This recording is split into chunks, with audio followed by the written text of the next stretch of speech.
پرسوں یہ حدیث میں نے پڑھی ابن ماجہ میں کہ ملک الموت کہتا ہے ایتھا النفس الخبیثہ کانت فی الجسد الخبیث، اے خبیث روح جو خبیث جسم میں تھی، اخرجی باہر آؤ۔ اب وہ واپس تو ہو نہیں سکتا، اپنے آپ کو روک تو سکتا نہیں، تو وہ حیران پریشان خوف زدہ، تو اس کے جواب میں اس کو ملک الموت کہتا ابشری ابشری بحمیم وغساق وآخر من شکلہ ازواج، تیار ہو جاؤ خوفناک عذاب کے لیے اور کھولتے پانیوں کے لیے، کانٹے دار جھاڑیوں کے لیے اور بے شمار عذاب کی شکلوں کے لیے۔ تو اس کی روح کو جب کھینچتے ہیں تو رگ رگ سے وہ کٹ کٹ کے نکلتی ہے، تو سارا وجود زیر و زبر ہوتا ہے، سکرات کا درد ساری دنیا کے دردوں پر حاوی ہے۔ جب اس کی روح نکلتی ہے اور اس کو لے کر آسمان پر چلتے ہیں تو دروازے پر پہنچتے ہیں تو اندر سے فرشتے پوچھتے ہیں کون ہے؟ کہتے ہیں فلاں فلاں کا بیٹا ہے۔ کا نفس خبیثہ فی الجسد الخبیث، یہ تو وہی بدماش ہے جو بدماش جسم میں تھا، یہ وہ بدبخت روح ہے جو بدبخت جسم میں تھی، اس کے لیے آسمان کے دروازے نہیں کھول سکتے، اسے واپس کر دیا جائے۔ تو آسمان کے دروازے لا تفتح لهم ابواب السماء ولا يدخلون الجنة حتى يلج الجمل في سم الخياط، کہ ان کے لیے آسمان کے دروازے نہیں کھلیں گے اور ان کے لیے جنت کے دروازے نہیں کھلیں گے، پھر یہ وہاں سے نیچے گرائے جاتے ہیں جو اللہ کا قید خانہ ہے سجین۔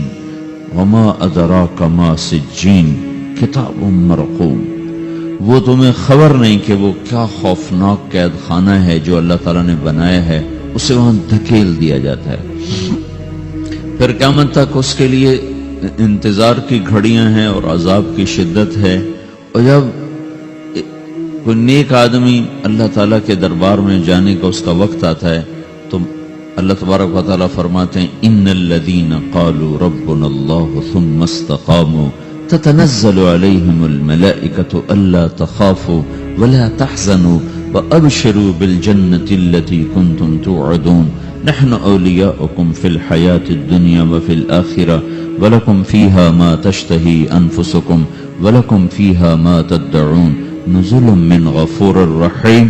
جب کوئی نیک مرد عورت کے جانے کا وقت آتا ہے تو اس کے لیے بھی فرشتے آتے ہیں اور آ کر اس کو خوشخبری دیتے ہیں اور آ کر اس کو تسلی دیتے ہیں کہ آپ غم نہ کریں، پیچھے والے بھی آپ کو مل جائیں گے، آپ خوف نہ کریں، آگے ساری منزلیں آپ کے لیے آسان ہیں، آپ کے لیے جنت بھی تیار ہے، رب بھی مہربان ہے۔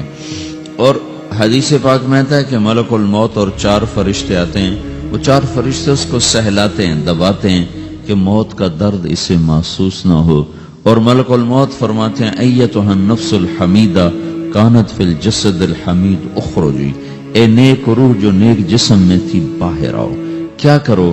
وابشری بروح وریحان ورب راض عنک غیر غضبان، آپ کو بشارت ہو آپ کے لیے جنت تیار ہو چکی ہے اور وہاں کی ساری نعمتیں آپ کے لیے میسر ہو چکی ہیں اور اللہ آپ پہ راضی ہو چکا ہے اور اللہ آپ پہ خوش ہو چکا ہے۔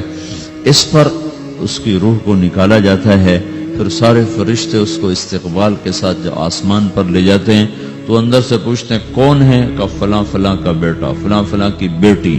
کہتے ہیں نفس حمیدہ فی جسد حمید، یہ تو نیک روح تھی جو نیک جسم میں تھی، مرحبا بہی، اس کو ہم سب استقبال کس کا کرتے ہیں، اور ایک دم آسمان کے دروازے کھلتے ہیں، پھر وہ پہلا دوسرا تیسرا چوتھا سارے آسمان پار کرتا ہوا اللہ پاک کے عرش کے نیچے کے جا کر، مرد ہے یا عورت، وہاں جا کر سجدے میں سر رکھتا ہے اور اللہ تعالیٰ فرماتے ہیں ہاں اس نے ہمیں خوش کیا، ہم اسے خوش کریں گے، اور اس کو عافیت کے ساتھ وہاں آسمان میں، پہلے آسمان سے لے کر اللہ کے عرش تک یہ سب ویٹنگ روم بنے ہوئے جہاں اللہ اپنے اپنے درجات کے مطابق جنت والوں کو ٹھہراتا ہے، اور وہ انتظار گاہ ہے اور وقت ختم ہو جاتا ہے، لہذا انتظار کی جو تکلیف ہے وہ بھی ختم ہو جاتی ہے۔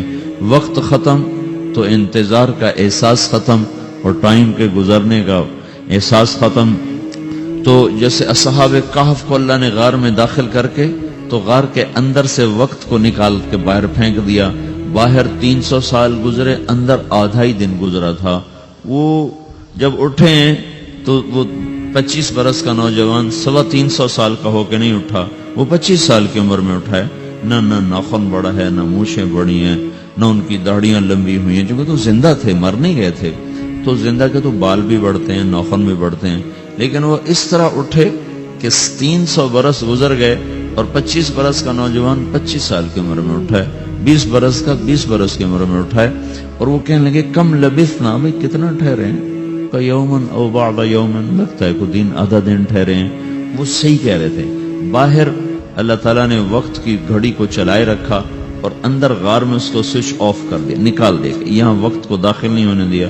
تو وقت کے گزرنے سے جو بھی اثرات مرتب ہوتے ہیں وہ ان پر مرتب نہیں ہوئے، تو وہ 20 آدھے ہی دن کے بعد اٹھے ہیں، باہر 300 سال، اندر آدھا دن۔ یہی کچھ اللہ تبارک و تعالیٰ برزخ میں کر دیتا ہے، وقت کو ختم کر دیتا ہے، گزرنے کا احساس نہیں ہوتا ہے۔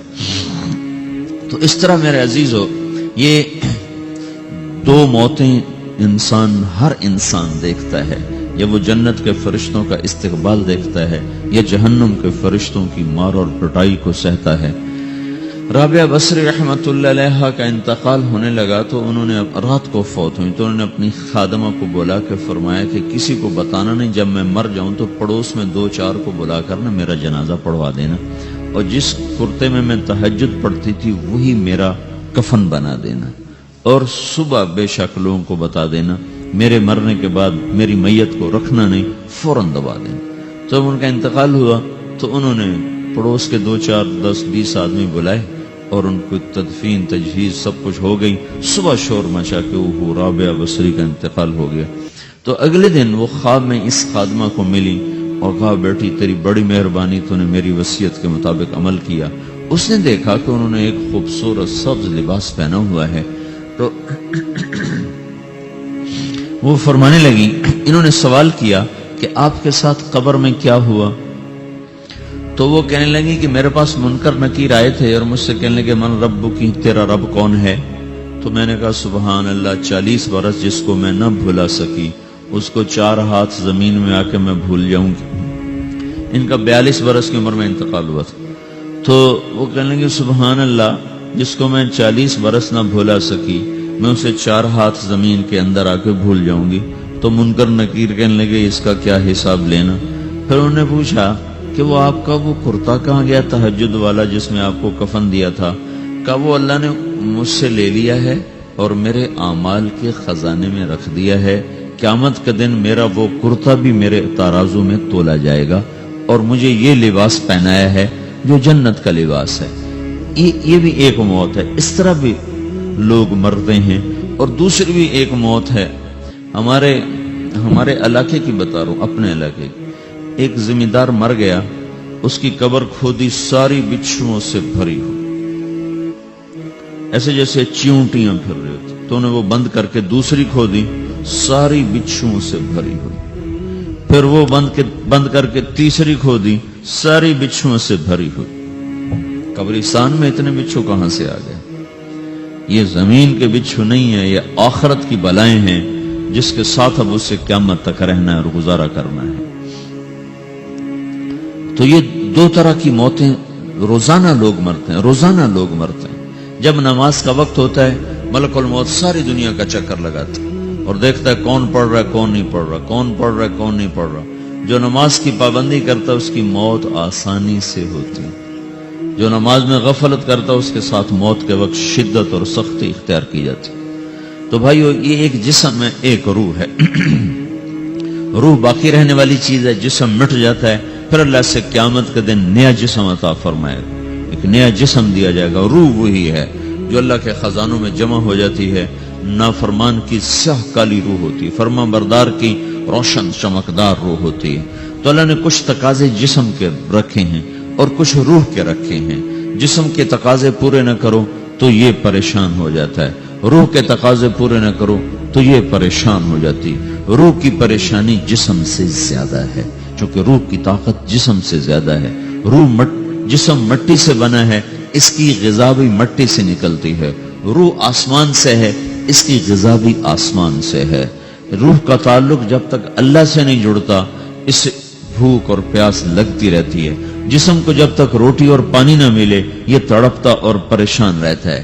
جیسے اللہ تعالیٰ نے ہمارے جسم میں روٹی اور پانی کی طلب کو بے ساختہ رکھ دیا ہے. میں بیان کے دوران بھی پانی پی رہا ہوں، آپ دیکھ رہے ہیں کہ مجھے میرا حلق سوکھ جاتا ہے، مجھے طلب محسوس ہوتی ہے پانی. حلق سوکھتا ہے، پانی کی طرف بھاگتے ہیں. بھوک لگتی ہم روٹی کی طرف بھاگتے ہیں. یہ ایک ایسا اندر میں آٹومیٹک سسٹم ہے کہ ہم اس کو آف نہیں کر سکتے. یہ سوتے سوتے بھی بھوک کی وجہ سے آنکھ کھل جاتی، سوتے سوتے پیاس کی وجہ سے آنکھ کھل جاتی ہے. یہ ایسا خود اللہ تعالیٰ نے ساختہ نظام بنایا ہے کہ آپ اپنے جسم میں روٹی اور پانی کی طلب کو نہیں نکال سکتے. میرے عزیزو، ٹھیک اسی طرح اللہ نے انسانی روح میں اپنی طلب رکھ دی ہے اور اپنے رسول کی طلب رکھ دی ہے. یہ دو طلب ایسی ہیں کہ یہ آپ کے جسم روح سے نکل نہیں سکتی.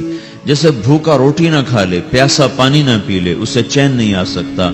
وہ روح جو اللہ اور اس کے رسول سے نہ آشنا ہے، جب تک وہ وہاں تک پہنچ نہیں جاتی اسے چین نہیں آ سکتا، اس کا اندر پریشان رہے گا.